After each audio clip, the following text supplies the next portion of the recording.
රුසියානුව තුබැලීමේ සහ කඩාකප්පල්කාරී කණ්ඩායම් සුමී කලාපයේ ගිනිකොන දෙසින් ඔවුන්ගේ ක්‍රියාකාරකම් තීව්‍ර කර ඇති බව යුක්‍රේන ආරක්ෂක අංශ පවසනවා.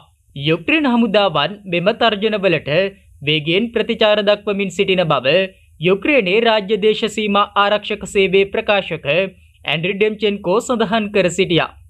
රුසියානු හමුදා නොවෙන්කෝ සහ ශුරවිකා දෙසින් දේශ සීමාවන් හරහා යුක්‍රේනයට ඇතුළු වීමට උත්සාහ කළද යුක්‍රේන ආරක්ෂක හමුදාවන් ඔවුන්ගේ උත්සාහයන් ව්‍යර්ථ කරමින් සිටින බවයි ඔහු වැඩිදුරටත් සඳහන් කළේ.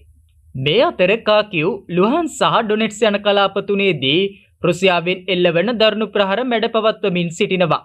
රුසියානු හමුදා මෙම කලාපය අත්පත් කර ගැනීමේ උත්සාහයන් අත් නොහරින අතර ප්‍රහාර මෙහෙයුම් තීව්‍ර කරමින් සිටින බවයි යුක්‍රේන මාධ්‍ය වාර්තා කළේ. මෙම කලාපයට එල්ල කරන ලද රුසියානු මිසයිල ප්‍රහාරයකින් පුද්ගලයන් 5 දෙනෙකු ජීවිතක්ෂයට පත්ව තවත් පුද්ගලයන් 50 දෙනෙකු තුවාල ලබා ඇති බවයි යුක්‍රේන ආරක්ෂක අංශ පවසන්නේ.